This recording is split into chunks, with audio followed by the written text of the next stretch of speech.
बिस्मिल्लाहिर्रहमानिर्रहीम, अस्सलाम वालेकुम नाज़रीन। मैं हूं कंबर जैदी। आज अचानक सुप्रीम कोर्ट से एक बड़ी अपडेट सामने आई। कोई एक्सपेक्ट नहीं कर रहा था कि एकदम से सोते हुए ये किस तरह से ख्याल आ जाएगा और फिर किस तरह से प्रेस रिलीज जारी कर दी जाएगी और किस तरह से सवालात उठा लिए जाएंगे।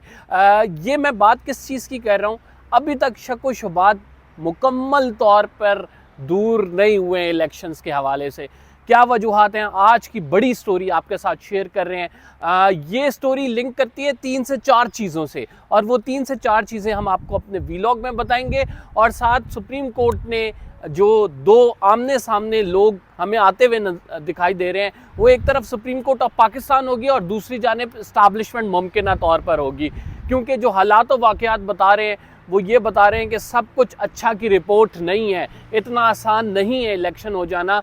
ये सारी चीज़ें हम इस व्लॉग में एक्सप्लेन करने वाले हैं। और साथ आपको ये भी बताएंगे मुस्लिम लीग नून ने फैसला कर लिया है वो 31 दिसंबर से पहले अपने जो अरकान है उनमें टिकट्स बांट रही है। और इस हवाले से हमारे पास एक बड़ी खबर है इस्लामाबाद के बासियों के लिए, तो वो भी आपके साथ शेयर करेंगे ज़िशान नकवी के हवाले से।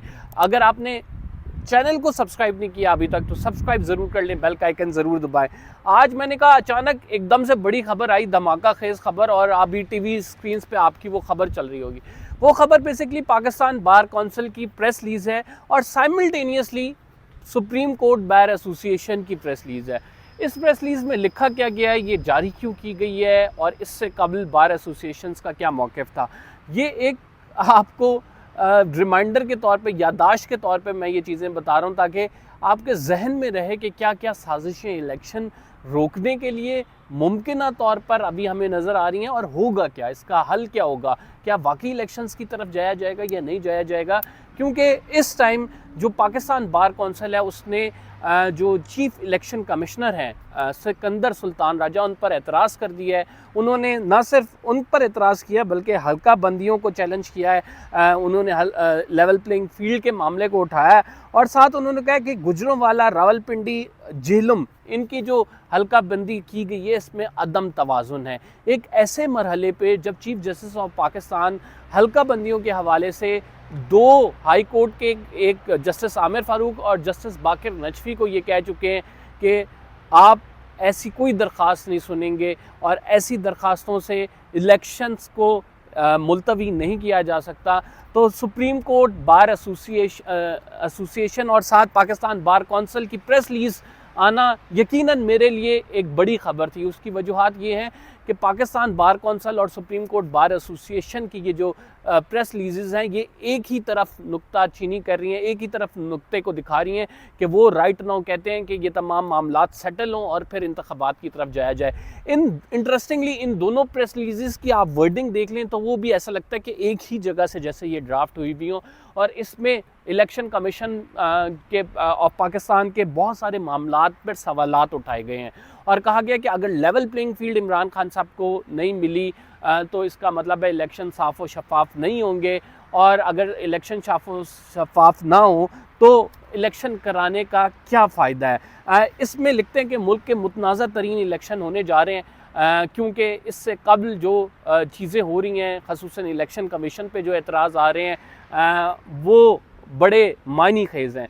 फिर वो इसमें ये भी लिखते हैं कि आपने अगर इलेक्शन कराने हैं तो इससे कबल ये इकदाम करें, यानी चीफ इलेक्शन कमिश्नर को चेंज करें, election commission level playing field दे और साथ हल्का बंदियों के मामले को दुरुस्त किया जाए। हल्का बंदियों के मामले पर आज सुप्रीम कोर्ट ऑफ पाकिस्तान में बलूचिस्तान के PP12 की दरख्वास्त थी, लेकिन मैं आपको रिमार्क्स बताता हूँ कि उसमें क्या रिमार्क्स जजेस के सामने दिए गए हैं। मैं जो आपको कह रहा हूँ कि सुप्रीम कोर्ट में जजेस डटे हुए और एक तरफ हमें नज़र आ रहा है कि कोई ना कोई कोशिश हो रही है इलेक्शन को डिले कराने की। आज जो जस्टिस तारिक महमूद हैं उनकी जानिब से कहा गया, सरदार तारिक महमूद की जानिब से, कि इलेक्शंस के प्रोसेस को डीरेल नहीं होने देंगे। आपकी हल्का बंदियों की दरख्वास्त को हम अभी इंटरटेन नहीं कर सकते। इस पर हम अगर हम इस पर एक हल्का बंदी को चेंज करेंगे, चैलेंज होगी ये, तो दूसरी जो हल्का बंदियों वाले हैं वो भी आ जाएंगे और फिर मामला ताख़ीर का शिकार हो जाएंगे। जस्टिस मंसूर अली शाह ने कहा कि हम किसी तौर भी ये बर्दाश्त नहीं कर सकते कि ये जमहूरी प्रोसेस डीरेल हो और इलेक्शन इससे अल्तवा का शिकार हों। फिर जस्टिस अतर मिनल्ला ने बात की कि हम आपको अबूरी रिलीफ नहीं दे सकते, और उसकी वजूहात बड़ी वाज़ेह हैं कि बड़ी मुश्किल से सुप्रीम कोर्ट ऑफ पाकिस्तान ने इंतखाबात के हवाले से डेट दी है। सरदार तारिक मसूद आज कहते नज़र आए कि मुल्क में थोड़ी इस्तेकाम की फ़ज़ा पैदा हुई है। ये इलेक्शन की डेट देना आपका क्या ख्याल है, कोई मामूली बात थी? ये बड़ा मुश्किल मरहला था और हमने फिर भी दी है। लिहाजा उन्होंने बलूचिस्तान से जो हल्का बंदियों की दरख्वास्त आई हुई थी उसको तो मुकम्मल तौर पर फ़ारिग कर दिया, और जो कहा कि मामलात अब इलेक्शंस की तरफ जा रहे हैं, अब हम इस मामलात को नहीं छेड़ेंगे। लेकिन साथ ही पाकिस्तान बार कौंसिल और सुप्रीम कोर्ट बार एसोसिएशन ने बड़े सवालात खड़े कर दिए हैं। यानी एक तरफ हमें जजेस डिटरमिन्ड नज़र आ रहे हैं और जजेस कह रहे हैं कि इलेक्शन होंगे, दूसरी तरफ अगर हम कामरान खान साहब का आज का ट्वीट देख लें जिसमें वो कहते हैं कि सुप्रीम कोर्ट ऑफ पाकिस्तान से जैसे ही ये डिसीजन अनाउंस हुआ कि इलेक्शंस हो रहे हैं तो साथ ही स्टॉक मार्केट 200 पॉइंट्स गिर गई, और फिर जब मंडे वाले दिन ये स्टॉक मार्केट खुली है तो 950 इंडेक्स जो है वो गिरी हुई थी। और उसकी वजूहात ये थी गिरावट की कि सबको पता है कि अगर इलेक्शंस हुए तो पीडीएम की हुकूमत आ जाएगी, और पीडीएम की हुकूमत आई तो 16 महीने जिस तरह से इन्होंने गुजारे हैं तो वैसे ही ये चलते रहेंगे तो मईशत का बेड़ा गर्क हो जाएगा।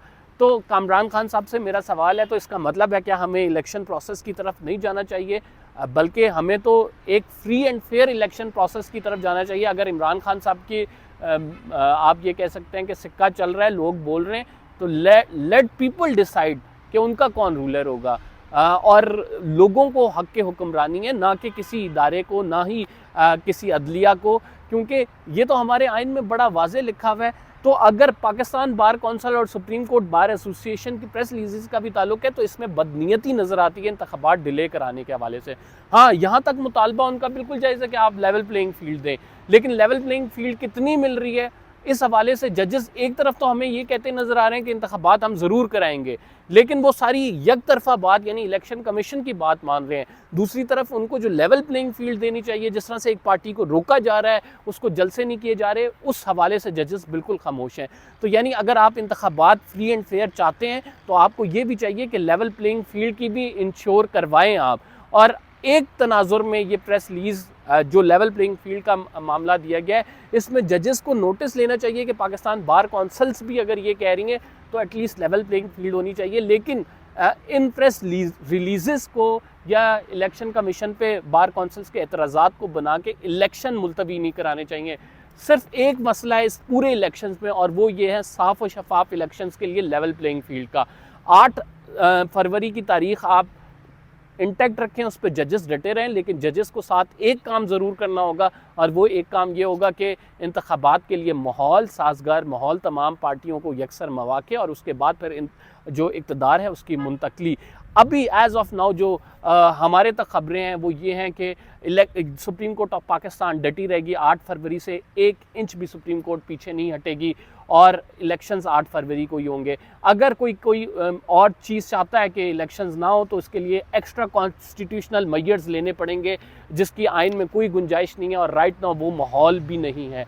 इस वजह से हम देख रहे हैं कि इमरान खान साहब की ट्वीट भी, ये जो बार कौंसिल्स हैं इनकी जानिब से ये प्रेस रिलीज भी, बार कौंसिल तो वैसी तहरीक इंसाफ के ख़िलाफ़ थी, लेकिन अब अचानक तहरीक इंसाफ के लिए लेवल प्लेइंग फील्ड का मुतालबा करती क्यों नज़र आ रही है ये बार कौंसिल? हसन रज़ा पाशा जो इसके चेयरमैन हैं, इनको मुतादिद बार मैं अपने टीवी शोज़ में बुला चुका हूँ, तो ये हमेशा अगेंस्ट जाते हैं इमरान खान साहब के। लेकिन क्यों नज़र आ रहा है अब बार कौंसिल की जानिब से ये मुतालबा? क्योंकि राइट नाउ हमें इस पूरी प्रेस रिलीज़ में एक तरफ इशारा नज़र आ रहा है कि इलेक्शन डिले की तरफ, कुछ लोग चाहते हैं कि राइट नाउ इलेक्शंस ना हो। तो ये तमाम मामला था जो आपके सामने रखना था। अभी भी इलेक्शंस के हवाले से कोई हतमी तौर पर जब तक 8 फरवरी के सुबह 8 बजे पोलिंग नहीं स्टार्ट हो जाती हम कुछ नहीं कह सकते, क्योंकि बहुत सारी चीज़ें, बहुत सारी डेवलपमेंट्स अभी तक हो रही हैं, डिस्पाइट ऑफ द फैक्ट कि सुप्रीम कोर्ट इस हवाले से अपना वाज़े फैसला दे चुकी है। नाज़रीन, दूसरी खबर की तरफ बढ़ते हैं और बात करेंगे इस्लामाबाद से कैंडिडेट्स की। इंतखाबात अगर होते हैं तो क्या पीटीआई इस्लामाबाद से आराम से सीटें निकाल सकती है? पीटीआई वैसे तो 2013 से हम देख रहे हैं कि जीतती आई है और इस्लामाबाद उसका फेवरेट हल्का है, यहाँ से निकाल सकती है। लेकिन अगर मुस्लिम लीग नून की जानिब से टिकट बैलेट पर दिए जाते हैं तो काफ़ी टफ टाइम देखने को मिल सकता है। उसकी वजूहात क्या है, मैं उसकी वजूहात बता देता हूँ आपको। ख़ुसूसन अगर ये गोलड़ा वाले हल्के की बात करें, जहाँ से अंजुम अकील ख़ान और ज़िशान नकवी, इन दोनों में से किसी एक को मिलेगा। तो अंजुम अकील ख़ान की हम हिस्ट्री देखें, 2013 के इंतखाबात में जावेद हाशमी साहब से वो 23,000 की लीड से हारे। फिर 2018 के इंतखाबात में असद उमर ने उनको 20,000 की लीड से हराया। यानी पीटीआई यहाँ इस्लामाबाद के हलकों में बड़ा अच्छा परफॉर्म करती रही है। लेकिन अगर ये टिकट मुस्लिम लीग नून जिसने 31 दिसंबर को फाइनलाइज करनी है, ये ज़िशान नकवी साहब को दे दिया जाता है, तो मेरा ख्याल से पीटीआई को बड़ा टफ मुकाबला मिल सकता है। क्योंकि ज़िशान नकवी, एक तो उनकी पीआर बहुत ज़्यादा है, दूसरा उनका हल्के में असर रसूख काफ़ी ज़्यादा है, फिर जो कैंपेन पे पैसा लगाने की सकत है वो इस टाइम ज़िशान नकवी की बड़ी स्ट्रॉन्ग है। उलड़ा से मुख्तलिफ जो आप ये कह सकते हैं देहात हैं, वो उनकी हमायत में है। एक पुराना सिलसिला उनके बुज़ुर्गों का चल रहा आ रहा है, और गोलड़ा पूरा गांव शानी शाह उस टाइम उनके जाने पहचाने और माने हुए एक बंदे हैं। तो लिहाजा मुस्लिम लीग नून की जानिब से इस्लामाबाद के एक हलके में बड़ा टफ मुकाबला वो दिया जा सकता है पीटीआई को, और वो खसूसन जो है वो गोलड़ा वाला इलाका है, जहाँ से हम ये कहते हैं कि अंजुम अकील ख़ान जो कि मुतअद्दिद दफ़ा हार चुके हैं, लेकिन अब की बार अगर मुस्लिम लीग नून ऐसा करती है कि ज़िशान नकवी को देती है, तो मेरा ख्याल से पीटीआई और मुस्लिम लीग नून का कांटेदार मुकाबला एक्सपेक्टेड होगा इस हलके में। पहले इधर से गुज्जर साहब को जो दिया गया था, वो जो है उनकी इलेक्शन कैंपेन लीड की थी अंजुम अकील ख़ान ने, लेकिन वो भी हार गए थे, असद उमर जीत गए थे। अब देखते हैं कि वाकई अंजुम अकील ख़ान को मिलता है या ज़िशान नकवी को मिलता है, क्योंकि राइट नाउ हमारे पास इत्तलात आ रही हैं पार्टी में रहनुमा हैं, वो इस टाइम ज़िशान नकवी की हमायत करते हुए नज़र आ रहे हैं। और अगर ज़िशान नकवी को टिकट मिल जाता है तो पीटीआई से बड़ा टफ मुकाबला खसूसन इस हलके में एक्सपेक्टेड है। फ़िलहाल के लिए तो ही कंबर ज़ैदी को इजाज़त दीजिए, इंशाल्लाह अगले व्लॉग में आपसे मुलाकात होगी। अल्लाह निगहबान।